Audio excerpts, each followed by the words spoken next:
Bueno, 5 o 6 diapositivas, que nos llevará media hora, 40 minutos, y de ahí vamos a empezar a trabajar con la placa. Pero antes de trabajar con la placa, vamos a ver qué es lo que vamos a hacer. Habíamos hablado en la primera parte que los dispositivos de entrada-salida se veían como registros de configuración de estado o de datos, ¿sí? Que eran direcciones de memoria específicas en zonas de memoria específicas con un comportamiento específico. O sea, si escribíamos un bit en una dirección, sucedía algo porque lo que estábamos manipulando era un flip-flop que tenía conexión con el mundo real y no como en la memoria un flip-flop que está aislado. Cada registro tiene campos que determinan la operación y hay que, habíamos hablado, de leerse unos manuales de entre 1500 y 3000 páginas para entender cómo funcionan cada uno de esos dispositivos. A medida que fue pasando el tiempo, estos dispositivos fueron haciendo más complejos, la documentación fue creciendo y se fue haciendo más difícil todo lo que tenés que aprender para empezar a usar el dispositivo.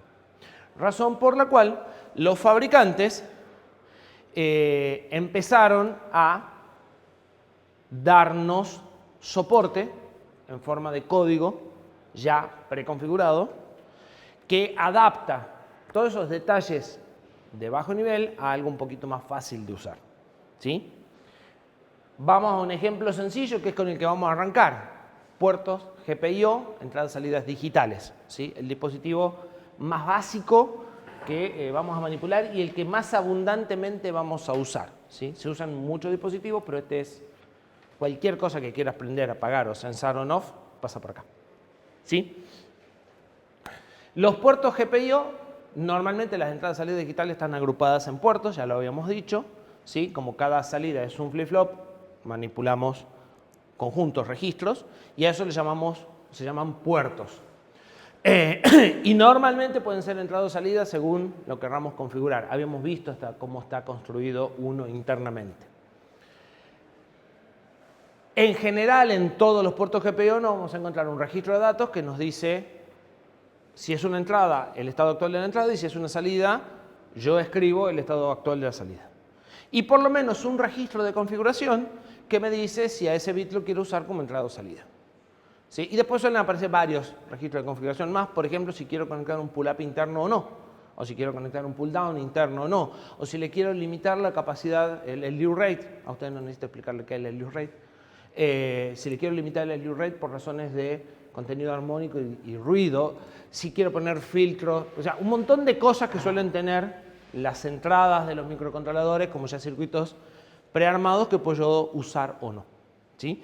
Todos esos son registros de configuración. Normalmente,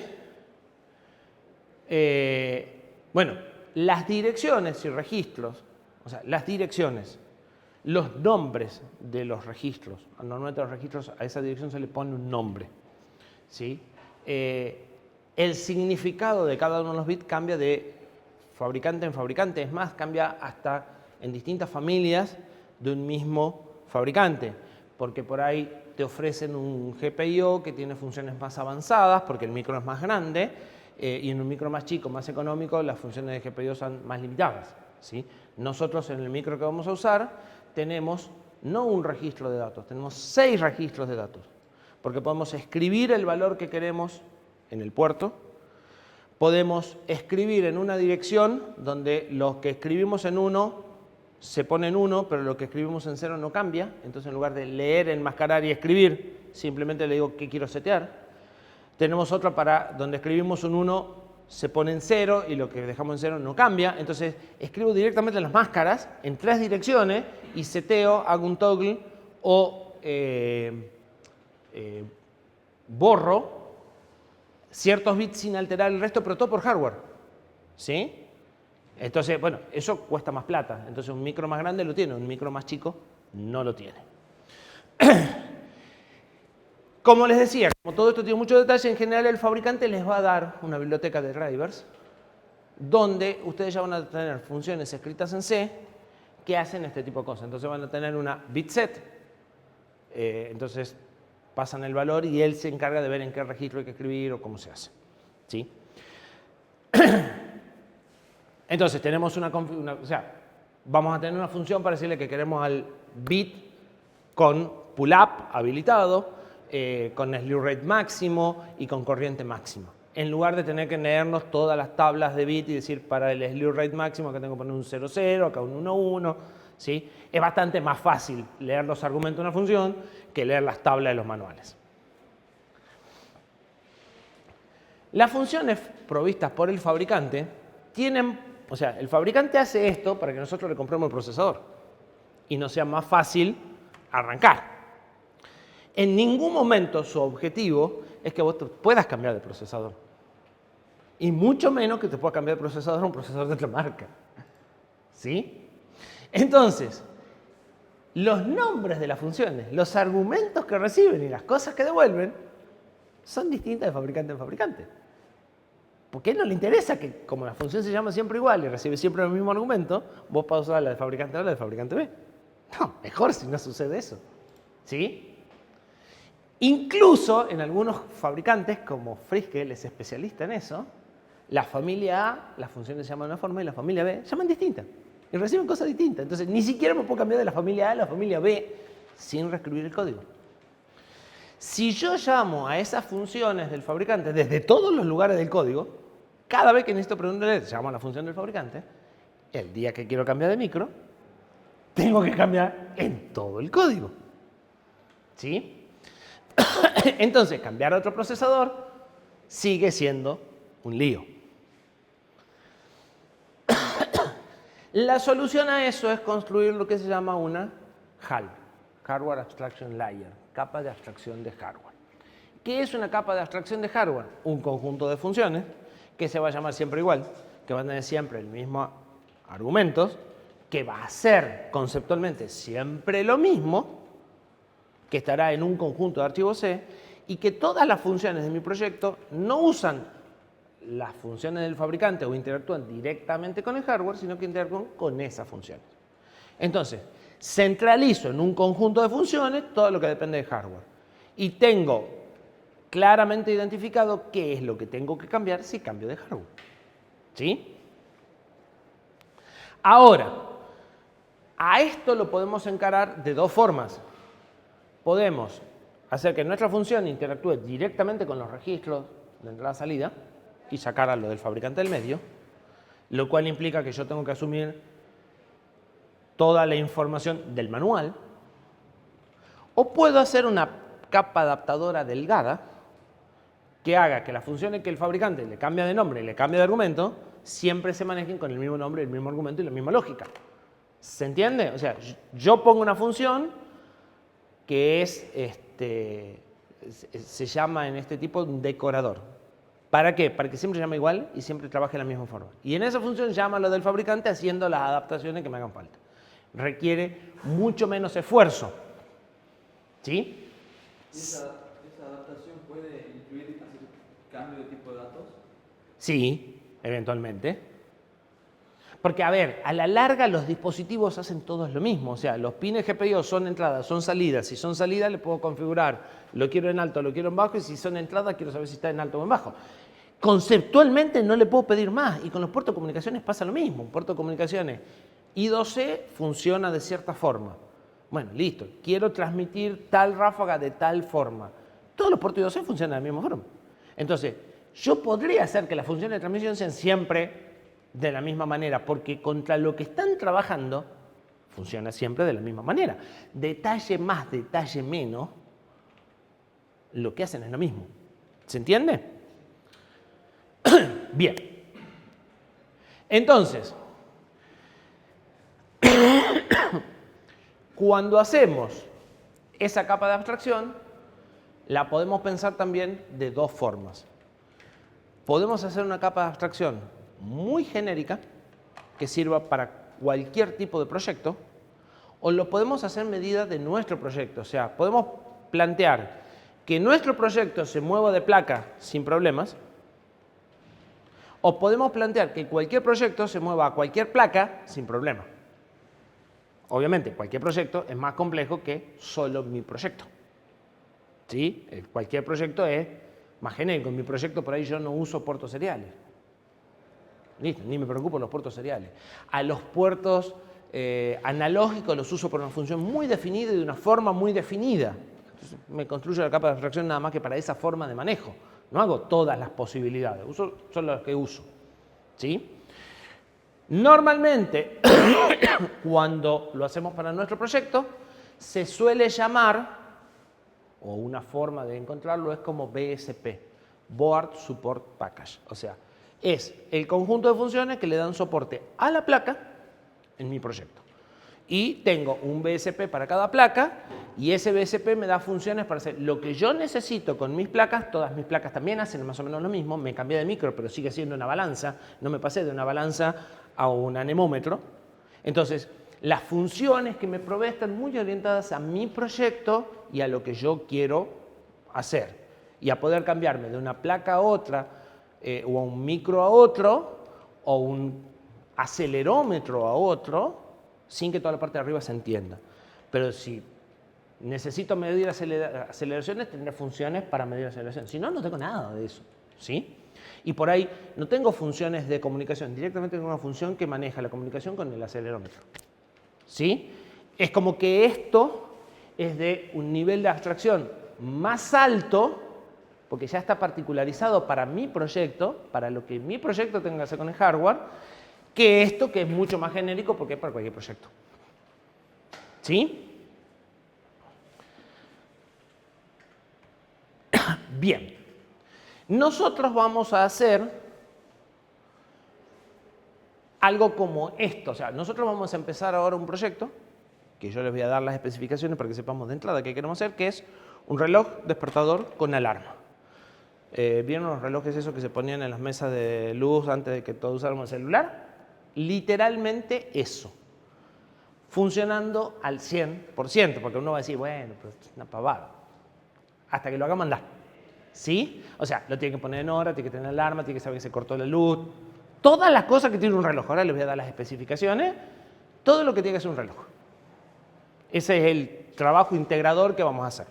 Lo vamos a hacer con y sin sistema operativo. ¿Sí? Lo primero que vamos a construir es una BSP. Para que si yo el día de mañana les dijera, en lugar de hacerlo en el poncho con el display de 7 segmentos que nosotros tenemos, ahora lo quiero hacer con un display LCD y con una placa de otro micro, toda la parte que corresponde al reloj, poner en hora, saber que tiene que sonar la alarma, no cambia. Lo único que cambiará es cómo hace sonar la alarma, o sea, cómo prende la alarma, cómo apaga la alarma, cómo muestra la hora en la pantalla. ¿Se entiende? Entonces, vamos a hacer un BSP para nuestro reloj. Algunas cosas van a ser un poco más genéricas y reusables, otras van a ser un poco más particularizadas. Pero sabemos que estamos hablando de un reloj. Lo vamos a hacer en las placas EDUCIA, para lo cual necesitan no leerse las 85 hojas del manual de GPIO, pero sí que les cuento un poquitito cómo se gestionan el GPIO de la CIA, porque vamos a usar la función del fabricante y tienen ciertas particularidades.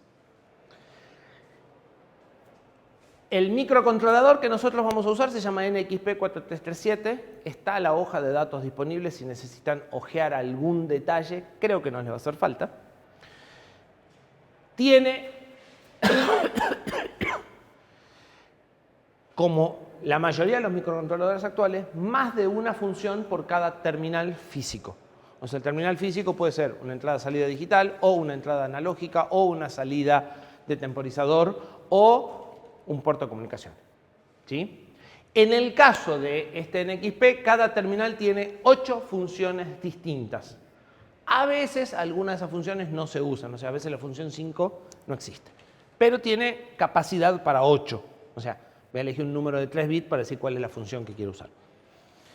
Este microcontrolador, como algunos otros, no es lo más normal, pero este sí lo hace, tiene separado el concepto de el terminal físico o del pad al que yo tengo acceso, ¿sí? O sea, la patita 27, es un dispositivo de entrada-salida. Y el puerto digital, para aprender o apagar cosas, es otro dispositivo. y es una de las posibles funciones del terminal. Las configuraciones de tipo eléctrica, como pull-up, pull-down, limitación de corriente máxima o limitación de slew rate, se hacen sobre el terminal, independientemente de si el terminal es un puerto serial o es un puerto analógico. ¿Sí? Entonces, yo tengo que configurar las características eléctricas del terminal, decirle que el terminal lo quiero usar como entrada-salida digital y después decirle que esa entrada-salida digital la quiero como entrada o la quiero como salida. ¿Se entiende la secuencia? La secuencia es bastante típica. A veces, los microcontroladores, como lo que más se usa son las entradas y salidas digitales, la entrada y salida digital es lo mismo que el terminal. Yo configuro al mismo tiempo la salida digital y el terminal, y si lo quiero usar de otra forma, lo saco de la salida digital y lo mando a una alternativa. Y digamos que configuro las dos cosas juntas. En este no. En este no solo se configuran separadas, sino que tienen nombres distintos. El terminal se llama de una forma y el GPIO que voy a sacar se llama de otra forma. Entonces voy a necesitar manipular 4 números. Porque los terminales están agrupados en 16 puertos, donde los puertos se llaman del 0 al 9 y de la A a la F, de 32 terminales cada puerto. Eso me da 256 terminales, que es lo máximo que tiene el encapsulado más grande del micro con el que trabajamos. ¿Sí? De esa forma yo voy a configurar la parte eléctrica. Para configurar la parte eléctrica me voy a referir al terminal 7 del grupo 5 o del grupo A.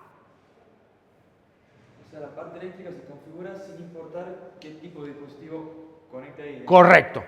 Sí, una de las cosas que voy a tener que decirles es qué función le quiero dar. Lo quiero usar como GPIO, lo quiero usar como digital, lo quiero usar como puerto. Una de las configuraciones que le hago al terminal, usando uno de estos grupos con el número que corresponde.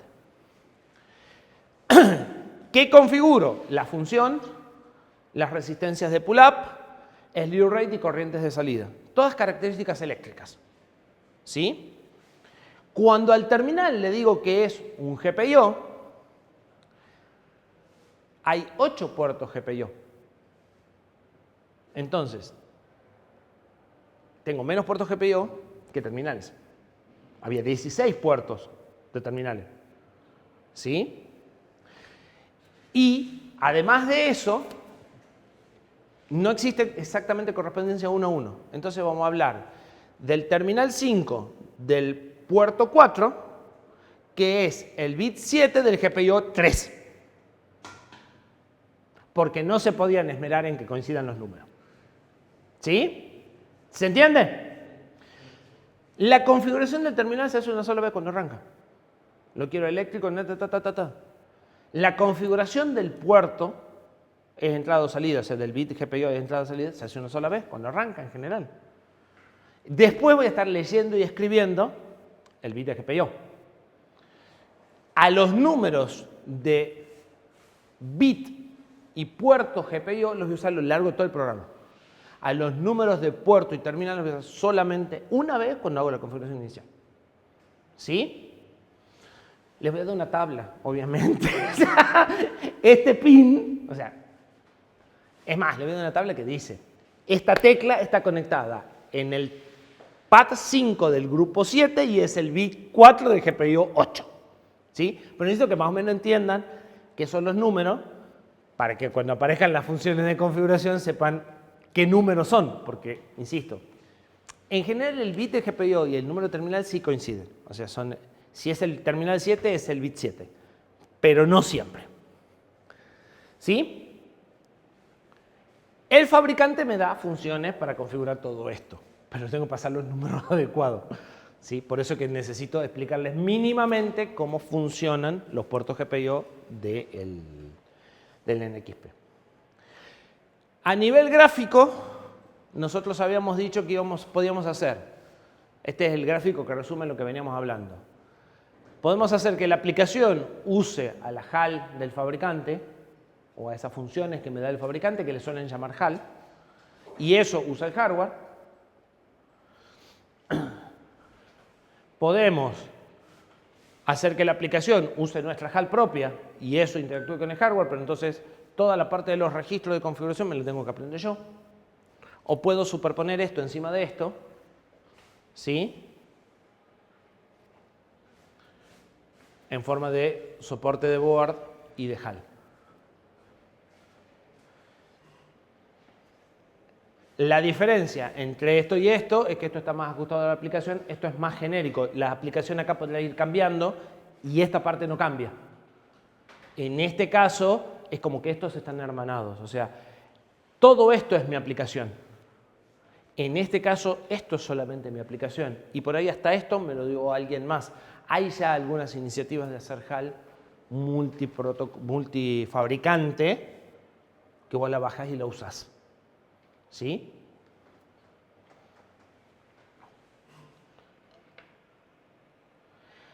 Y también está esta opción de decir, hago sobre la HAL del fabricante, uso una HAL que es reusable, que la puedo llevar a distintos proyectos, y después todo lo que tenga que ver con hardware lo concentro en un pedacito de mi proyecto.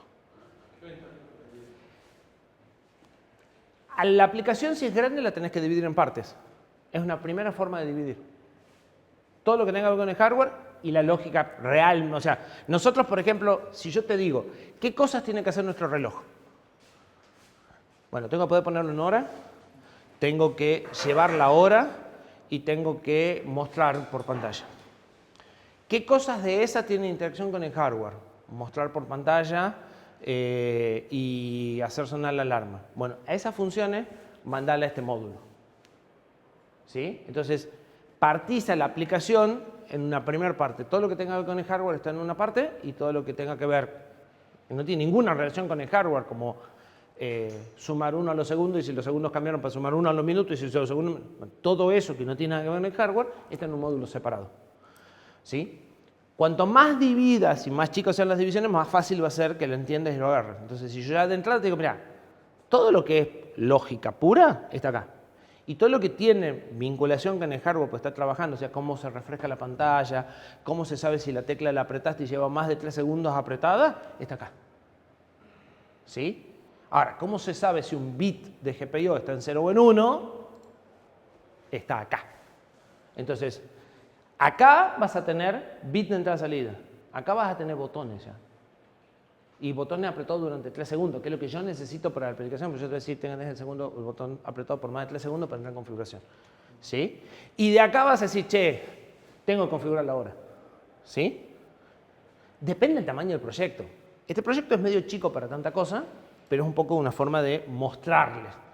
Si el proyecto es chico, no justifica hacerlo, por ahí perdés más tiempo dividiendo que haciéndolo de uno, ¿sí? Hasta que el proyecto crezca. Nosotros vamos a seguir este camino. Vamos a agarrar una aplicación ejemplo del fabricante, en realidad una aplicación ejemplo que hice yo, pero que usa la función del fabricante directamente. Normalmente el fabricante, junto con las librerías, te da ejemplos. ¿Sí? Entonces vos querés usar un puerto GPIO, mira, este ejemplito prende un LED y cuando apretás una tecla hace tal cosa. ¿Para qué? Para que termines de entender la lógica de qué cosas le tenés que pasar a la función, en qué orden las tenés que llamar, qué te devuelven y cómo se interpreta lo que te devuelven. ¿Sí? Entonces nosotros, a partir de esa aplicación, vamos a construir una HAL.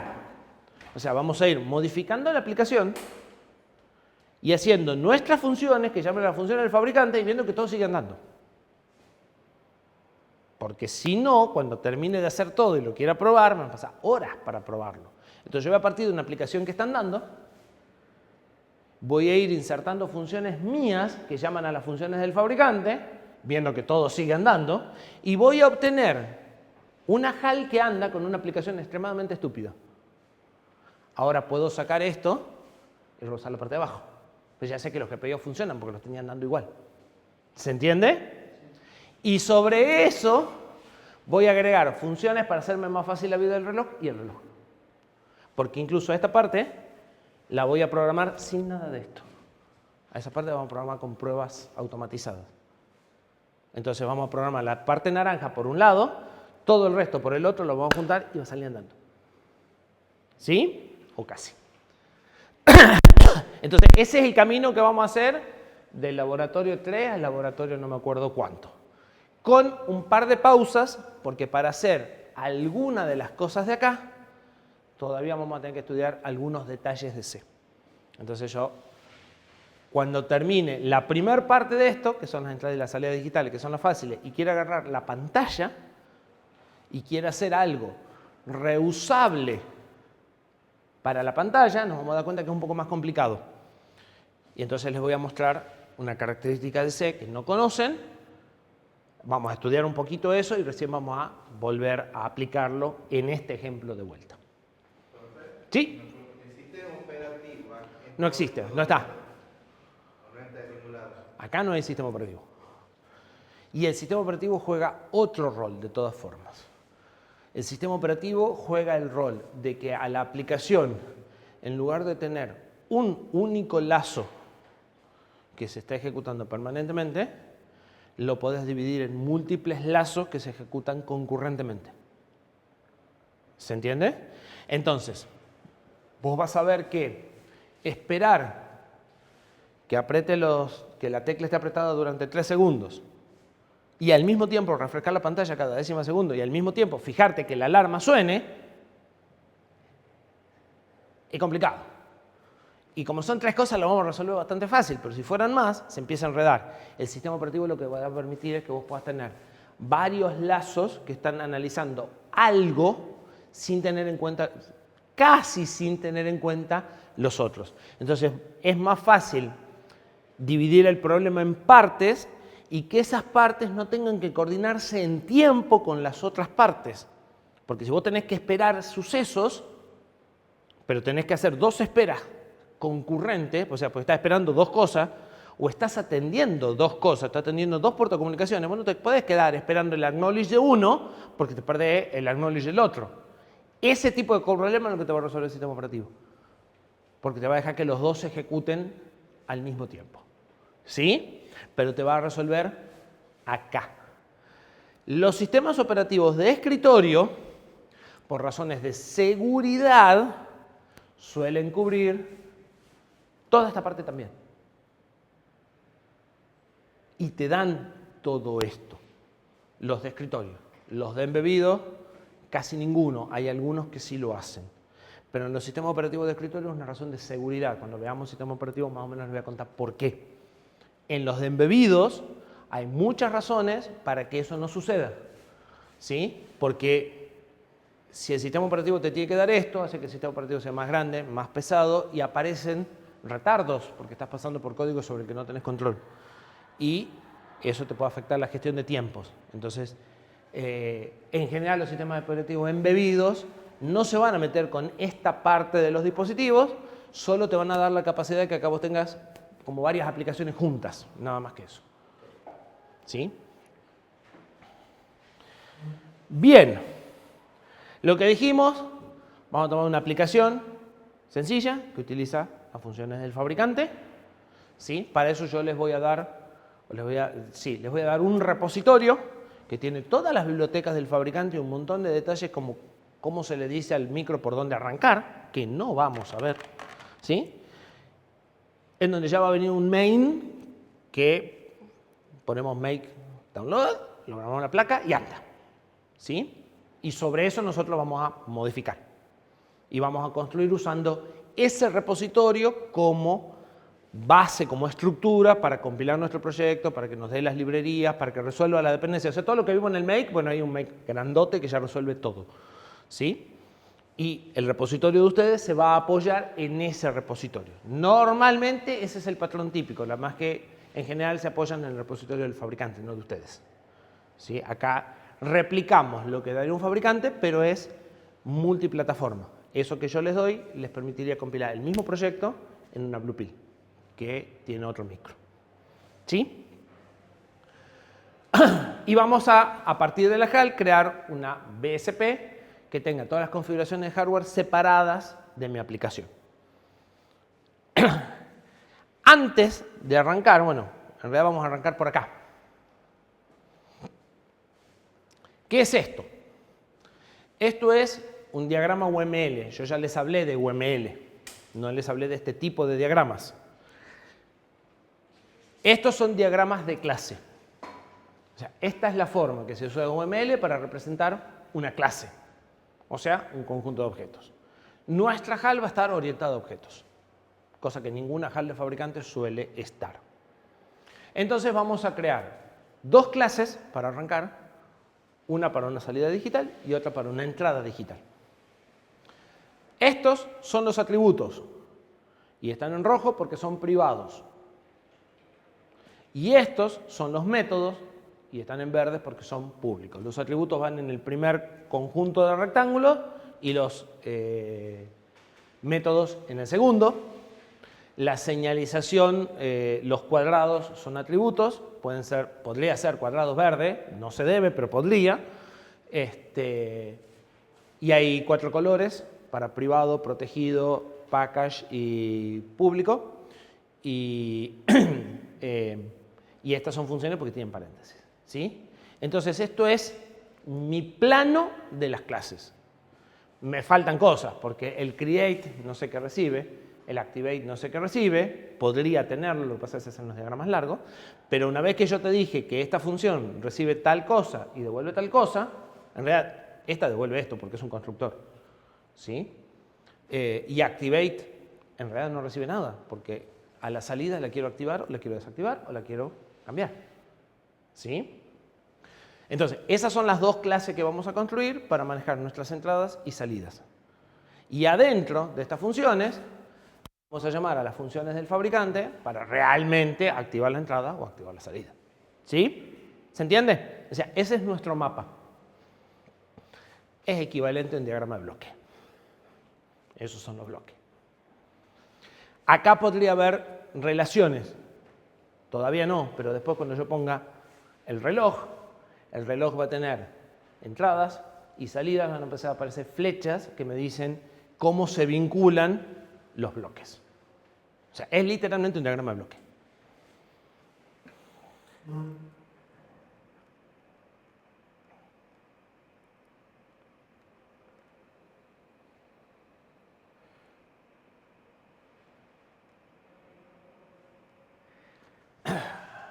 La voy a repasar, pero ¿qué vamos a hacer? O sea, ¿a qué queremos llegar dentro de un mes y pico o 2 meses? Un reloj despertador que tiene que mostrar hora y minuto, se tiene que poder poner en hora, tiene que funcionar en modo 24 horas únicamente, o sea, no hay AM/PM, solo hay de 02359. Cuando el reloj está funcionando, el punto tenemos un display de 4 dígitos de 7 segmentos. El punto del medio tiene que estar parpadeando medio segundo prendido y medio segundo apagado para saber que el reloj está andando, que está vivo. Son todas cosas que las vieron andando en un reloj, ¿no? Pero la idea es que esto hay que cumplirlo al pie de la letra. Tienen que poder definir una alarma, un despertador. A la alarma le tienen que poder fijar hora y minutos. Tienen que poder habilitar o inhabilitar la alarma. O sea, el sábado la alarma no tiene que sonar. ¿Estamos de acuerdo? Todas cosas muy obvias hasta que las tengamos que hacer andar, ¿no? Cuando la alarma está activa, tengo que saber que está activa de alguna forma. Entonces, el último puntito va a estar prendido si la alarma está activa. Y si la alarma está inactiva, el último puntito va a estar apagado. ¿Sí? ¿Y la habilitación e inhabilitación de la alarma es por día o yo la desactivo para el día siguiente? No, la desactivás y queda desactivada hasta que la vuelvas a activar. Okay. Pero, ya que tenías ganas de complicarte la vida, te la complica acá. La alarma se puede posponer 5 minutos más cuando suena. Pero mañana tiene que sonar a la hora en la que estaba programada, no 5 minutos más, ¿no? Porque ahí vamos a tener un problemita. Ya se los adelanto. Indefinidos. ¿Ustedes tienen límite en el posponer? No, nunca te dice el reloj. No, vale, basta, levantate una buena vez. No, listo. Este es igual. Esto va a ser nuestra interfaz de usuario. ¿Sí? 6 botones y 4 displays de 7 segmentos. Hora, minuto, F1, 2, 3, 4, aceptar y cancelar. Tienen nombre las teclas. Y El equipo va a estar mostrando siempre la hora y los minutos, o sea, va a estar viendo la hora por defecto. Para saber que lo que estoy viendo es la hora es porque el puntito central parpadea. Y cuando el equipo está fuera de hora, porque se cortó la luz o porque acaba de arrancar, toda la hora va a parpadear junto con el puntito. ¿Sí? Hasta que lo ponga en hora por primera vez. Es un reloj. Es un reloj real. No con pila, digamos. No importa, se te acabó la pila. Se cortó la luz y se acabó la pila. Lo acabas de prender por primera vez. ¿Sí? O sea, de alguna forma tenés que saber que esa fecha y hora no es válida y que vos estás sabiendo que no es válida. Porque si acabas de arrancar el micro, no es válida. Salvo que esperes a las 12 de la noche para arrancarlo, ¿verdad? Entonces, bien, te va a decir que no es válida. Por eso, o sea, es literalmente quiere ser un producto comercial o casi un producto comercial. Realmente tiene todas las funcionalidades de algo muy sencillo. De paso le va a servir para dimensionar que lo sencillo no es tan sencillo. Para ponerlo en hora tienen que apretar la tecla F1 por más de 3 segundos para que no lo haga por error. O sea, te va a apretarla y tenerla 3 segundos apretada. Y entonces los segundos empiezan a parpadear. Solo los segundos, la hora no. ¿Sí? Para avisarme que lo que estoy por hacer es ajustar los segundos. Y con F3 y F4 subo o bajo los segundos que están parpadeando. Si llego a 60, vuelvo a 0. Si llego a 0, vuelvo a 60. ¿Sí? O sea, la subida y la bajada son cíclicas. Una vez que configuré los segundos, doy a aceptar, se quedan quietos los segundos, empiezan a parpadear los minutos. Subo, bajo, teniendo en cuenta que son más de 24 horas. Si está todo ok, pongo aceptar, cambia la hora. Si pongo cancelar, tiene que volver a la hora que estaba, ¿no? Si no termino la configuración de la hora, tiene que quedar como estaba. Y si estaba desconfigurado, tiene que seguir desconfigurado. O sea, tendría que seguir parpadeando. Si durante 30 segundos no aprieto ninguna tecla, es como si hubiera apretado cancelar. Dejo lo que estaba haciendo y vuelvo al modo de reposo. Cuando aprieto F2 por más de 3 segundos, empiezo a configurar la alarma. Para distinguir que lo que estoy configurando es la alarma y no la hora, ahora parpadean todos los puntos de los dígitos, además de los segundos. ¿Sí? Y sigue la misma lógica.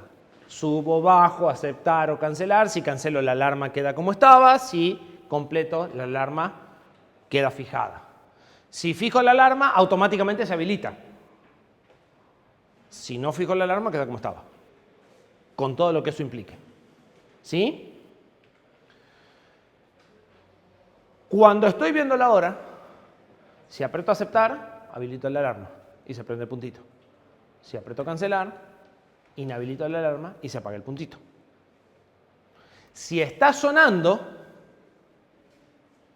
aprieto aceptar y se silencia por 5 minutos y vuelve a sonar.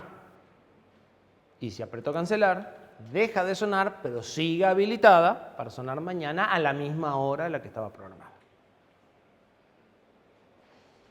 ¿Se entiende? Lo vamos a repasar a medida que nos haga falta. ¿Sí? ¿Con qué vamos a empezar? Entradas y salidas digitales. O sea, vamos a poder prender la alarma y vamos a poder leer las teclas.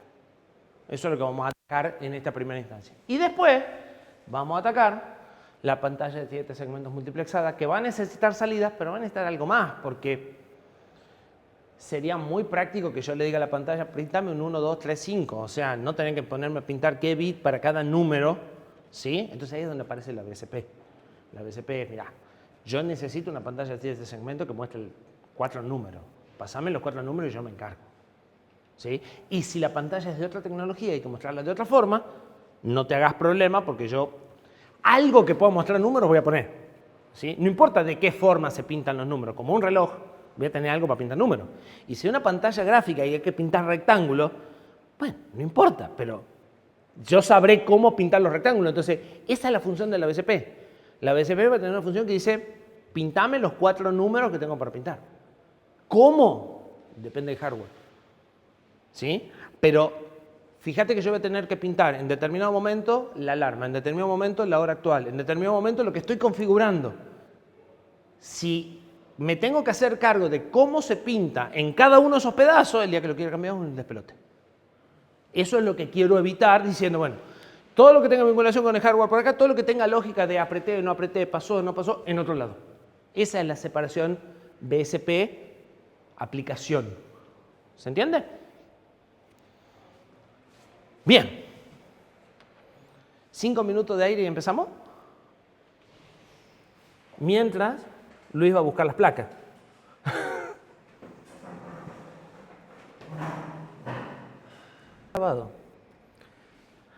Vamos de nuevo.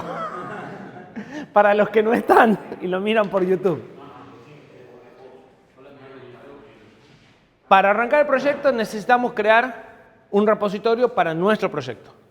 Nuestro proyecto va a utilizar bibliotecas del fabricante más bibliotecas desarrolladas por la cátedra, ¿sí? Que están en otro repositorio. La idea es usar a ese repositorio como un módulo, como una biblioteca. O sea, la traigo, la pongo y la uso.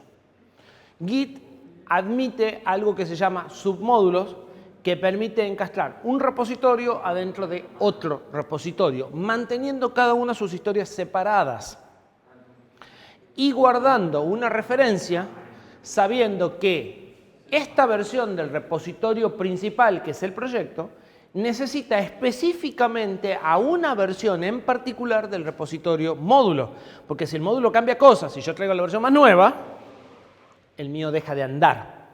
Entonces, hay una relación entre las versiones del repositorio principal y las versiones del repositorio del submódulo, ¿sí? De forma tal de que cuando yo traigo una versión del principal, sé a qué versión exacta tengo que ir del submódulo para poder reproducir todo el entorno que yo usé para compilarlo, ¿sí? Si yo solo copio la carpeta o traigo y no tengo esa referencia, el día de mañana, cuando el módulo se actualiza, yo traigo la última versión y lo que yo tenía no anda con la última versión. ¿Se entiende?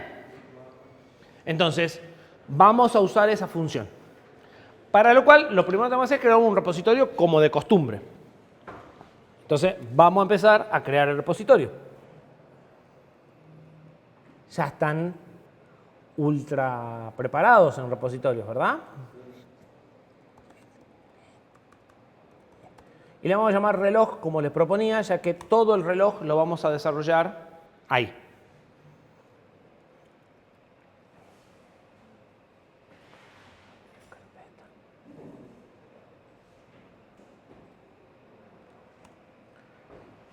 Mi repositorio vacío.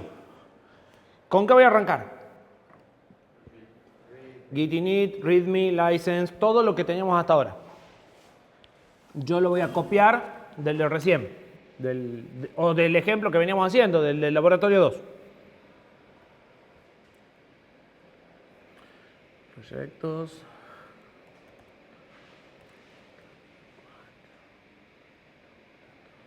No. Acá tengo archivos ocultos, así que me conviene agregar carpeta.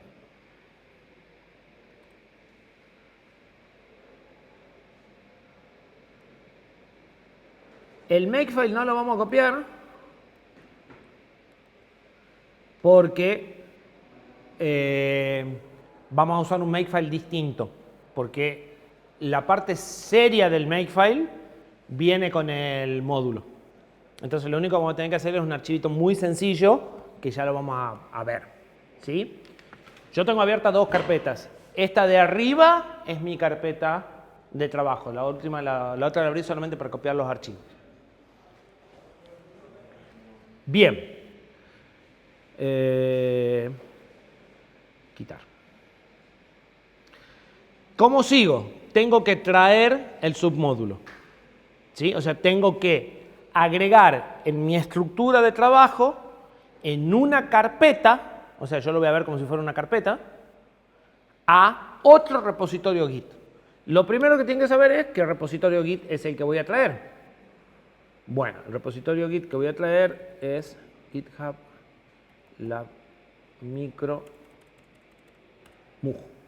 Si tuviese internet, sería más fácil.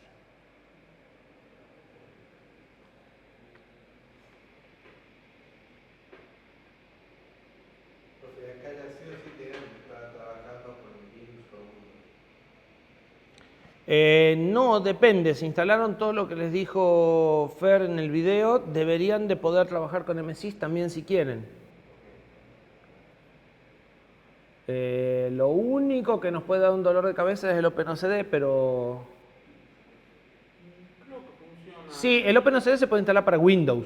Y como la conexión es TCP, se puede hacer la conexión de GDB con el OpenOCD. Sí lo tiene, ¿no? ¿No tiene quilombos con el USB? ¿Con el puerto USB? No debiera porque No debiera porque no es virtual. es Windows. O sea, el OpenOCD de MSIS es una aplicación Windows. Todas las aplicaciones de MSIS son de Windows. Bueno, al tema del OpenOCD lo vamos a tener que resolver para grabar la placa ya no más. O sea, vamos a poder compilar, pero no vamos a poder bajar el software a la placa si no tenemos OpenOCD. Porque es el intérprete que se encarga de la grabación. Bien, les decía que el repositorio que nosotros queremos clonar es GitHub Lab Micro Mujo.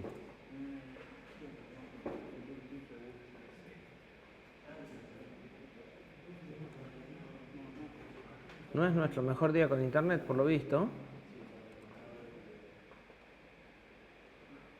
Sigo conectado a la barra C. No, conéctate acá. No, conéctate acá.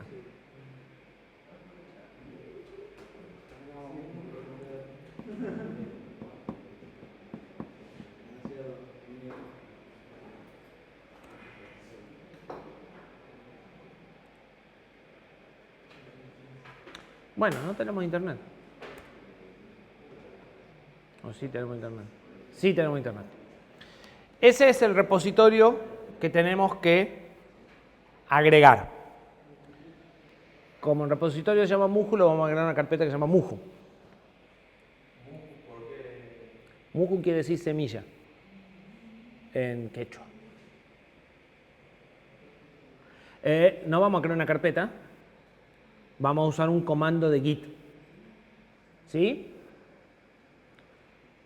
Git submodule add la dirección.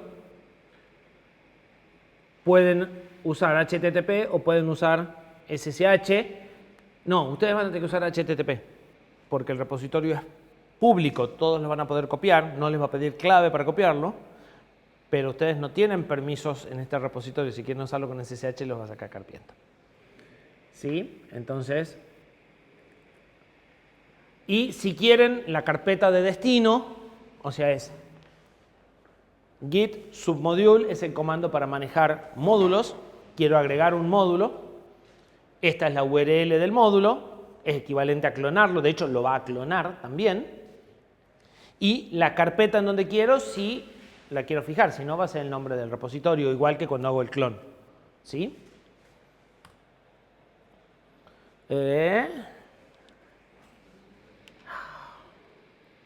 De vuelta estoy sin internet.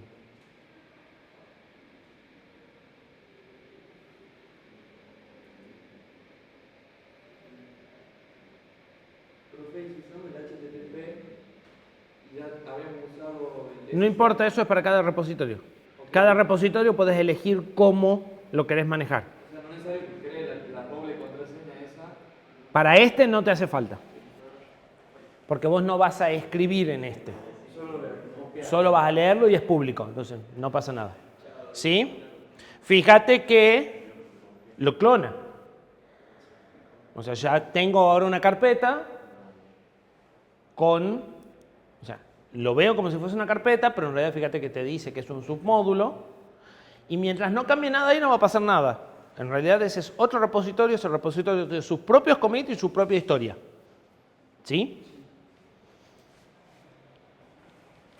si se actualiza, alguien hace un commit en ese repositorio. Tenés que pedir un pool específico, si no vos podés seguir trabajando en tu versión. No, o sea, si es, Pensá que esto puede tener actualizaciones incompatibles con lo que vos venís haciendo. Entonces, vos decidís cuándo querés que tu versión de proyecto empiece a usar la nueva versión de ese módulo. Ok. ¿Sí? O sea, resuelve la coherencia histórica entre las dos partes. ¿Y los fabricantes suelen No. crear repositorios? No, te dan archivos para que vos los copies y a partir de la copia queda a responsabilidad tuya la gestión de la versión de esos archivos. Normalmente lo copias una vez y no lo cambias nunca, a menos que tenga un error o algo por el estilo. Y en ese caso vas a buscar la versión nueva, la pisás y si cambió algo arreglas.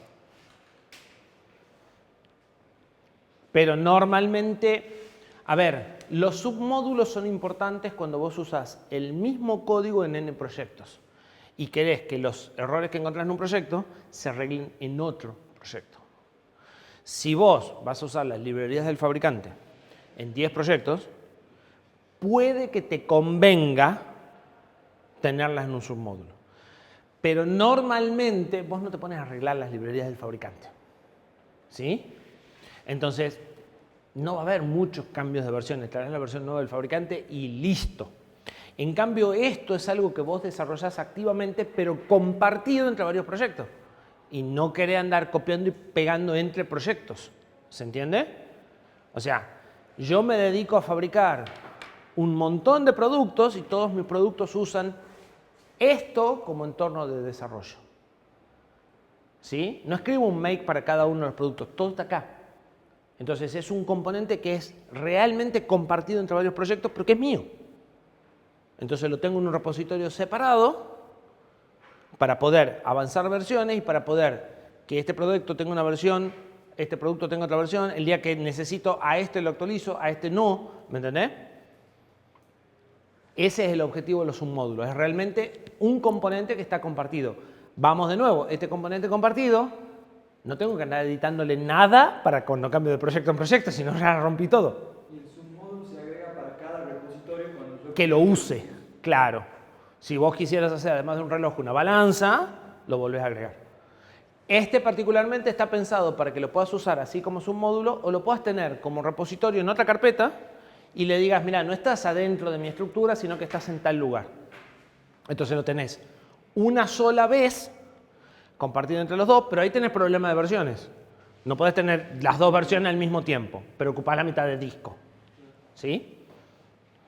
Es un esquema bastante habitual, pero no de los fabricantes, sino de desarrollos que buscan ser semillas o entornos de desarrollo de proyectos para sistemas embebidos. A nivel de fabricantes tienen definida la función a nivel de los registros. Exacto. O sea, a nosotros nos interesa en ese nivel. En general no. Depende del fabricante. ST te da unas funciones bastante más complejas que solo las que manejan los registros. Acá están las bibliotecas de ST, pero están podadas. De las bibliotecas que te da ST debe estar el 30%, el otro 70% no. Porque como que son muy complejas para lo que apuntaba yo acá. Bien. Detalle. Ustedes no van a clonar el repositorio. Pero si ustedes necesitan clonar el repositorio reloj y usan como siempre git clone tal cosa, este va a venir vacío. Para que venga este con este hay que agregar un menos recursivo. Si no, viene, pero viene vacío y después hay que darle un comando para decirle tráeme a ese por favor. ¿Sí? Ustedes no lo van a clonar porque lo van a construir en la máquina y punto. Pero si por alguna razón cambian de máquina o mueven de carpeta o lo que sea y lo necesitan clonar, tengan en cuenta que hay que agregar un argumento que es recursive para decirle cloname el principal y todos los submódulos que pudiera tener. ¿Sí? Si no, por defecto no lo... O sea, va a crear la carpeta pero va a estar vacía. Vas a ver que ahí debería haber un submódulo, pero no va a estar y cuando quieras compilar va a dar error porque los archivos no están, básicamente. ¿Qué nos falta para, en principio, arrancar? Bueno, el código de ejemplo de la aplicación y el make. Para eso vamos a crear una carpeta src. Una carpeta. No, ahí la va a crear dentro del reloj.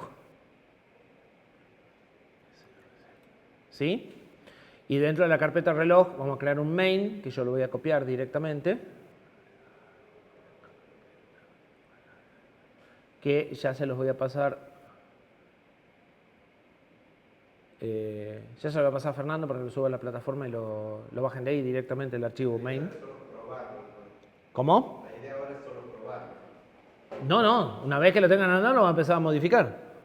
Pero lo primero que tenemos que lograr es que ese main baje la placa y haga lo que tiene que hacer. Y de ahí vamos a empezar a meterle mano. La idea es que cada cosa que nosotros modifiquemos en la aplicación, vamos a bajar la placa y vamos a ver qué anda. Porque si amontonamos cambios que no sabemos si andan, el día que después lo tengamos que hacer andar nos vamos a volver loco. Entonces vamos a ir haciendo cambios muy chiquititos y probando en la placa viendo que funciona. Y como ustedes van a estar escribiendo cosas parecidas a la mía, pero no idénticas, deberían de estar con la placa enchufada y hacer las mismas pruebas, porque si no se le van a amontonar cosas que están con error y después no las van a poder rastrear dónde están los errores. ¿Sí? Porque sentarse a debaguear la información que baja a los registros de placa es complicadísimo. Entonces, la idea es, tenemos la aplicación andando, vamos a cambiar esto, lo cambiamos, probamos, la aplicación sigue haciendo lo mismo. Nosotros vamos a tratar de no alterar el comportamiento de la aplicación y solo vamos a reorganizar el código. Pero la idea es que lo prueben en cada punto de reorganización para que después no lleguemos a una cosa que no anda y no sabemos por dónde están todos los problemas. ¿Sí? Entonces, necesitan tener la placa andando para no volverse loco. Si no tienen, o sea, si quieren enchufar la placa acá, preparamos una máquina y trabajan una máquina acá. Si quieren, como decía Martín, yo prefiero ver el video después. No hay ningún problema. ¿Sí? Se ponen después con la máquina en la computadora y siguen los pasos. Pero la secuencia que yo les voy a proponer que es, modifico, pruebo en la placa, modifico, pruebo en la placa, modifico, pruebo en la placa, háganla porque si no, no van a terminar más.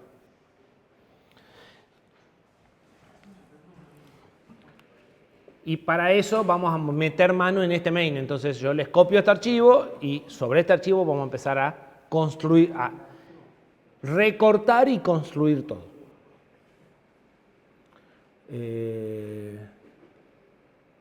Vamos a hacer así.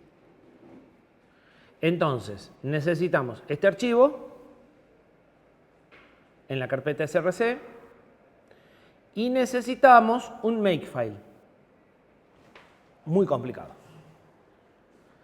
¿Qué son estos? Variables.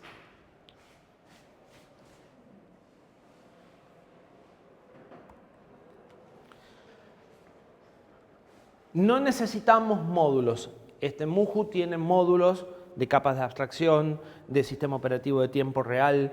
Tiene algunos, o sea, no solo tiene código de fabricante, tiene algunas otras cosas, como un sistema operativo de tiempo real que vamos a usar después. Por ahora no necesitamos nada de él más que soporte para el fabricante. Entonces no necesitamos ningún módulo. Después vamos a poner acá, por ejemplo, FreeRTOS para tener sistema operativo de tiempo real. Necesitamos decirle para qué placa. Esto está pensado para que yo pueda cambiar de placa con solo decirle acá, me fui de esta placa a esta placa. Y él se encarga de cambiar todos los archivos del fabricante si es que los tiene, por supuesto, ¿no? Entonces, necesitamos trabajar en una EDU-CIA NXP. Y necesitamos decirle dónde está Muhu. ¿Sí? Que ahora está en punto barra, o sea, de donde está mi makefile, en la carpeta Muhu. Y después, simplemente hacemos un include de este makefile, que es el que sabe construir, compilar, todo, y listo. ¿Sí? O sea, son esas 4 rengloncitos, también les paso el makefile, igual, este es fácil copiar de la pantalla, el main no. Esto va en la raíz de mi proyecto, el código tiene que ir en src y en inc dentro de mi proyecto.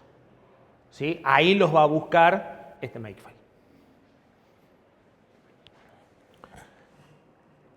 Entonces, con eso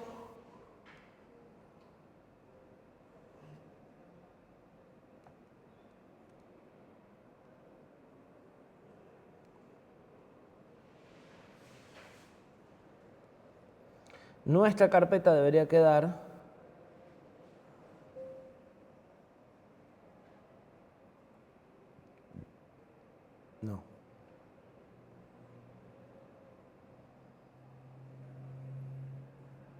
así. saqué la carpeta de arriba que molestaba. Munju, src, en algún momento vamos a tener un inc, por ahora no lo tenemos. El archivo de formato, gitignore, gitmodules, este es un archivito de texto que les dice que hay un submódulo donde tiene que poner y demás. El archivo de doxygen, no está de más, por ahí habría que ajustarlo. El archivo de license, el makefile y el readme. Lo que hace falta es este y este. Con eso, si abrimos un terminal y escribimos make en la raíz de la carpeta reloj, no debería suceder esto.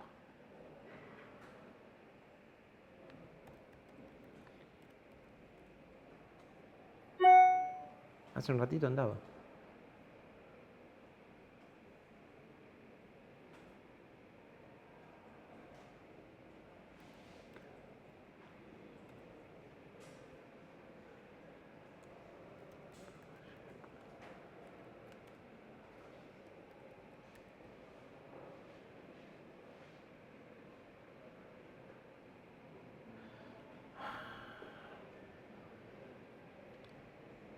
Bien. Tengo un problema con los espacios. La carpeta en la que estoy trabajando tiene un espacio. De todas formas... Ah, bien. Sí, la carpeta en la que estoy trabajando tiene un espacio. ¿Sí?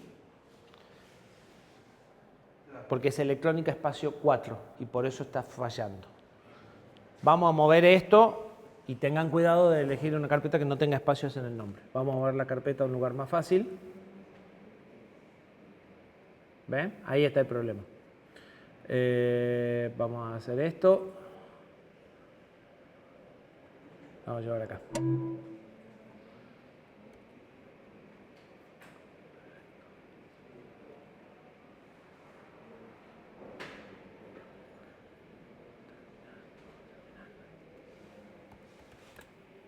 Ahora sí. Todo eso son los archivos del fabricante. Subo el enunciado del laboratorio 4. Bueno, ya te paso el archivito main para que lo subas junto con, como un archivo adicional al enunciado. ¿Sí? Con eso, fíjense que lo que hice fue, bueno, compilé toda la librería del fabricante, compilé la aplicación y construí la imagen. Todavía la tengo que grabar. Ya vamos a ver cómo la podemos depurar, cómo podemos ejecutarla paso a paso desde Visual Studio, pero la forma más fácil de grabarla es make download. Y eso debería de hacer una secuencia parecida a esta, en donde se abre en OpenOCD. ¿Instalado el compilador usado para ARM? No, lo van a tener que instalar. El instalar es medio pesadito además. Parece. No, no es muy pesado. Yo instalando El ARM non EAVI GCC. ARM non EAVI GCC. Yo estoy instalando también NewLib y Vinutils. Sí, las dos cosas, o sea, el Vinutils no estaría de más. Y la NewLib sí les va a hacer falta. Son 200 megas, pero se descomprimen a 2 gigas. ¿Tanto? A ver. No. Sí, 2000 megas. No, eso... Esa puede ser la NewLib entonces. Sí, es que tienen eso, tienen un montón de archivitos chiquitos. Sí, Para los- sí. La NewLib puede ser la que ocupe mucho. Y te debe estar bajando el código fuente además de la NewLib. Les tiene que dar algo parecido a esto, en donde les dice que lo vea el LPC 4337, o sea, que lo encontró al procesador y que lo que les decía, que tiene 2 breakpoints, 4 watchpoints, ¿se acuerdan que les dije que tenía ciertas capacidades? Y les tiene que decir que escribió en la flash del archivo.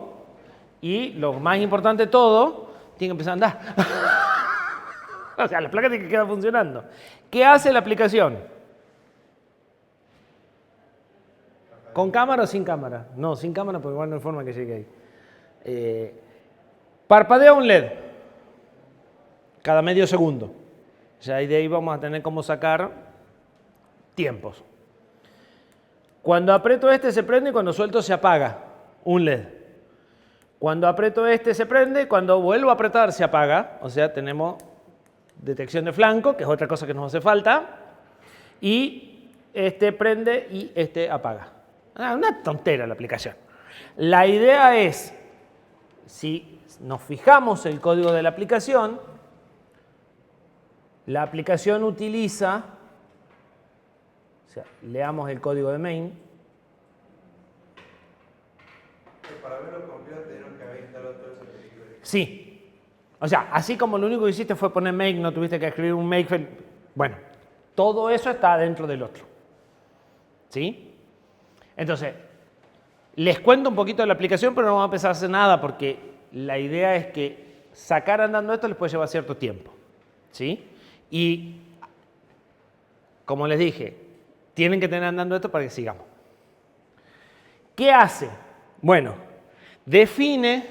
usa defines, en lugar de tener los números de las cosas, tiene nombres, así si eventualmente, es más, no va a ser eventualmente, lo vamos a tener que hacer. Si yo quiero cambiar la salida del LED de la 2.5 a la 3.7, solo tengo que tocar aquí. Y lo vamos a usar. Entonces, mi diagrama esquemático que dice que el LED está conectado al pin 65 está acá. No en el código. En el código yo ya estoy configurando el LED rojo. Realmente en qué terminal está el LED rojo está definido acá. Ya dijimos que necesitamos 4 datos. Puerto y número de terminal, puerto y número de bit de GPIO. Puerto y terminal, GPIO y bit. Fíjense que acá coincide, acá coincide, acá coincide. O sea, el bit 1 es el terminal 1, ¿sí? Pero algunos no coinciden. ¿Sí? Y el número de puertos no coincide. El 5 está en el 2, el 5 está en el 2, pero hay otro pedazo del 5 en el 7. ¿Sí? Entonces, ¿qué estoy diciendo? Para el LED rojo, puerto y pin, GPIO y bit, y cuál de las 8 funciones es la que le corresponde a la que yo quiero usar. ¿Sí? ¿Por qué? Porque cambian. Si bien muchos están en 4, hay otros que 0. Si siempre fuera 4, por ahí lo hubiera puesto en 4. Pero algunos los tengo que poner en 4, otros tengo que poner en 0. Pero usted ahí cuando define la función... No, esto es otro define que ya me dio el fabricante, que está en función 4. O sea, quiere decir de las 8, el 4. En realidad el 5, porque va del 0 al 7. ¿Sí? O sea, esto es igual a un 5 en determinado lugar de bit, un número de 32 bits. Es un número 5, pero puesto entre este bit y este bit. Ya está.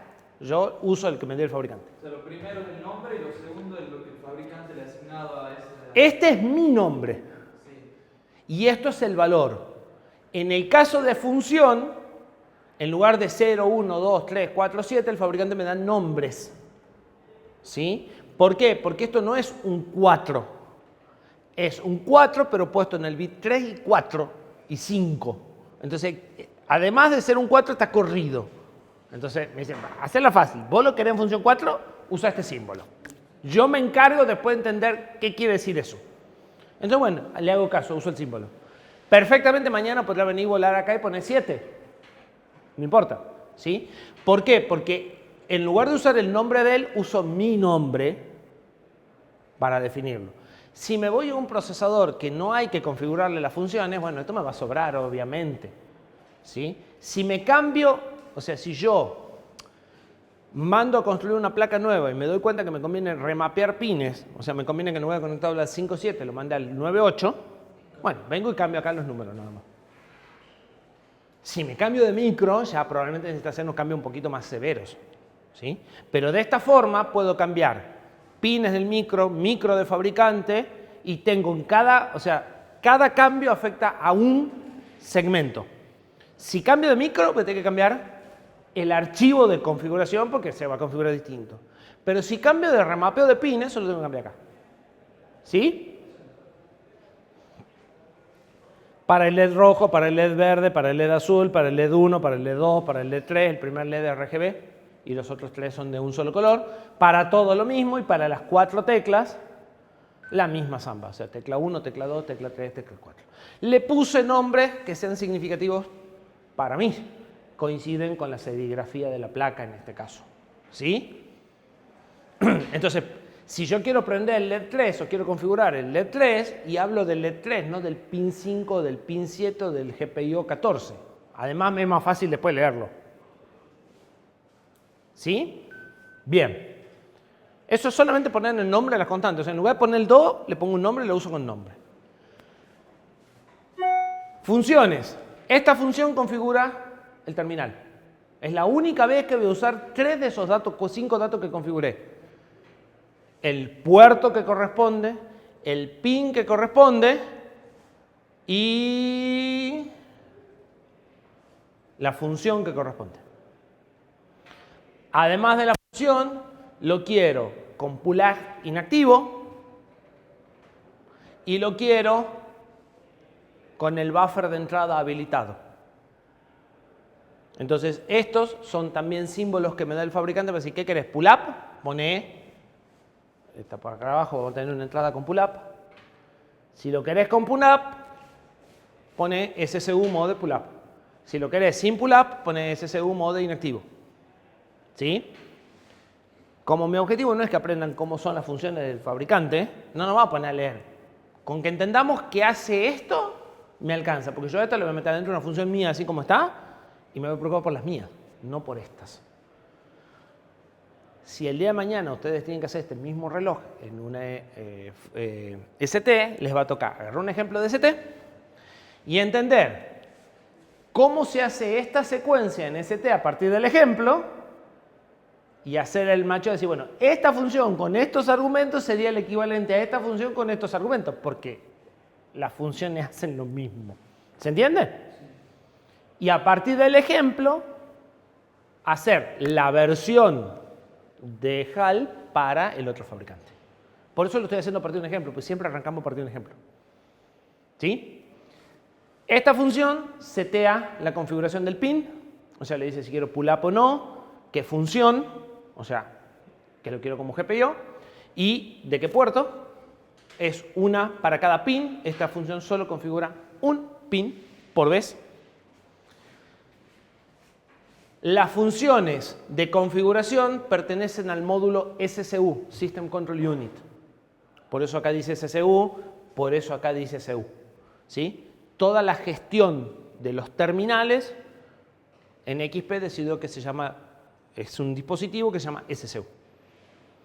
Y las entradas y salidas digitales se llaman GPIO, las funciones corresponden a GPIO. ¿Sí? Esta función fija el estado y esta función fija la dirección de todos los pines que vos quieras de un puerto, porque como los puertos son de 32 bits, entonces reciben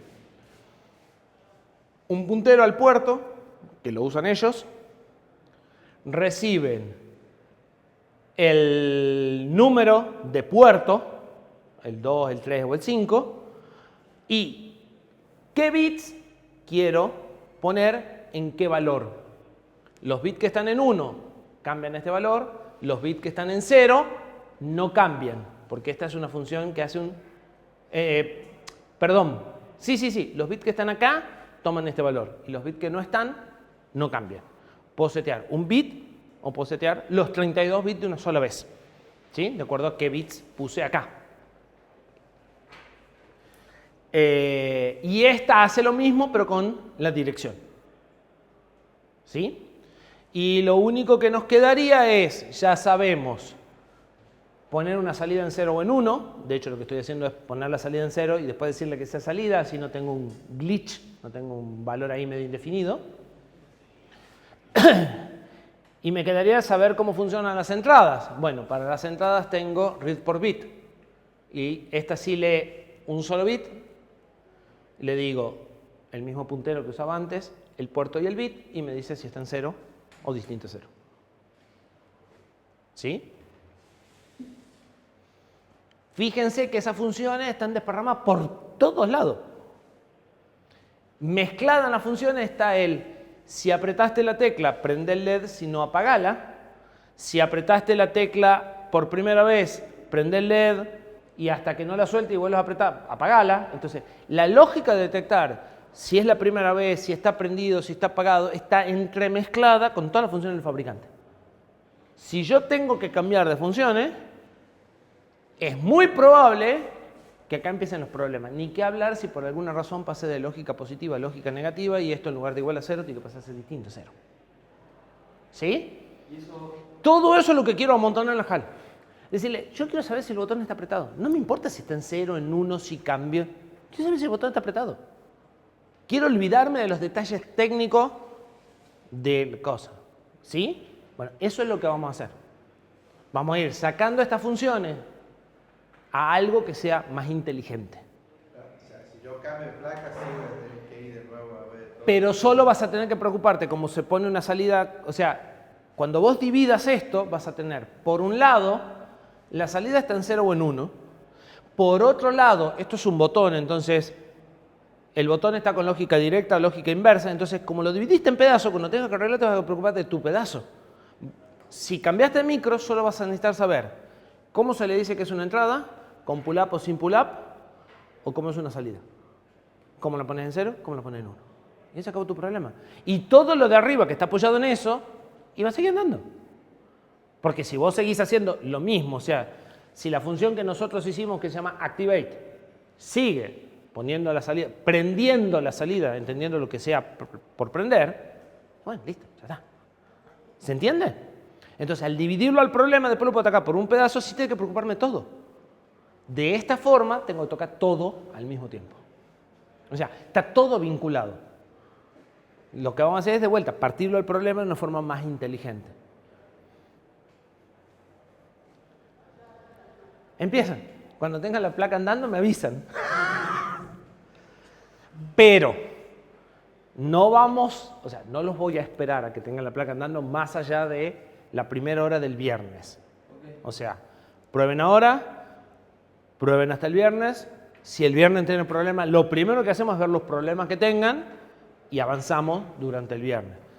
Si no pueden hasta el viernes, bueno, listo, el lunes hacemos de vuelta una ronda, ¿sí? Pero la idea es, los dejo trabajar un rato, como ahora, trabajan hasta la clase que viene, me avisan si se traban y yo avanzo un pedacito.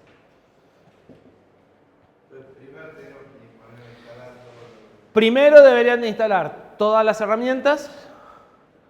Entre las herramientas, además, hay que instalar, en el video de Fernando se debe instalar GCC. Pero ese es el GCC. Tienen que instalar el GCC para ARM cruzado. Está bien, pero está instalado en Nemesis GCC. Sí. Está bien, en lugar de GCC a secas, tienen que instalar ARM None EAVI GCC. ARM None EAVI GCC, ARM, porque es para ARM. None es porque no trabajan con ningún sistema operativo, o sea, no están compilando para un Linux en ARM, están compilando para lo que se llama bare metal, sin sistema operativo. El sistema operativo de tiempo real nuestro no es un sistema operativo a los fines prácticos, ¿sí? Entonces el None es porque es para ARM pelado. EAVI es la forma en la que se van a enlazar los parámetros y demás. Y GCC porque es GCC. Eso es un compilador que en PC compila no para PC, sino para ARM. Entonces me va a generar un ELF con instrucciones ARM que cuando lo grabe en el ARM sirva, porque si trato de hacer andar un ELF de la PC en el ARM, le voy a estar hablando chino a un ruso. No vamos a llegar a ningún lado. ¿Sí? El proceso de instalación debería ser igual, solo que cambia el nombre. En lugar de GCC, que es el compilador para mi plataforma original, voy a instalar ARM None EAVI GCC, que es un cross compilador o compilador cruzado. Ejecuta en PC, pero compila para ARM. ¿Sí? Así que debería ser lo mismo, o sea, solo debería cambiar el nombre. Puede llamarse ARM-medio, None-medio EAVI-medio GCC, o puede llamarse GCC-ARM-none-EAVI. En algunos casos el GCC se pasa para adelante porque es como una forma de decir, bueno, de GCC esta versión. Ya les puse en el aula virtual al final instalación de herramientas para ARM en MSIS y ahí abren una terminal de MSIS y copian y pegan lo que... O sea, claro, más o menos lo mismo que está en el video, pero con los y comandos que van a están ahí. instalar el compilador, binutils, la librería de C para ARM y el OpenOCD y el GDB multi-ARM. Perfecto. Eso lo vamos a usar después para poder ejecutar paso a paso en la placa. Yo ahora mandé a grabar, pero no puedo debuguear. No puedo ir siguiendo la ejecución, pero sí lo vamos a hacer. O sea que si siguieron el video y después en MSIS copian y pegan eso y lo instalan, Debería estar todo listo. Van a tener el entorno listo.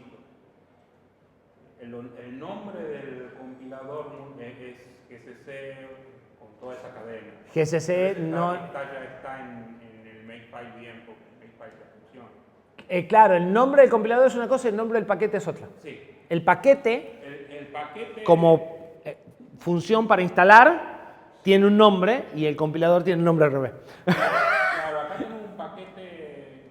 Acá ya tienen el comando pacman. Claro, ya está ahí. Con todos los paquetes que tiene. Perfecto, listo. Entonces copien eso y ahí ya se va a instalar. Desde la UCLT de la MSIS, la UCLT 64. ¿Cómo? De la MSIS en la UCLT 64. Sí, en cualquiera. En la consola MSIS o en la de UCLT 64. Sí, porque la consola es la misma, en definitiva. Vas a instalar para el entorno UCLT.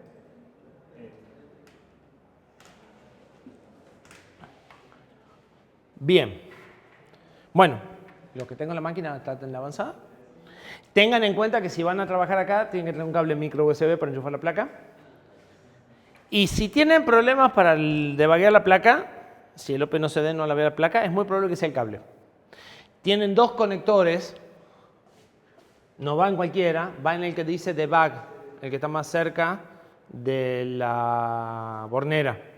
Porque este micro tiene puertos USB nativos, el otro es el puerto USB del micro, pero para eso tenemos que poner un firmware que sepa manejar el puerto USB, que no es nuestro caso. Entonces si lo enchufan no va a pasar nada.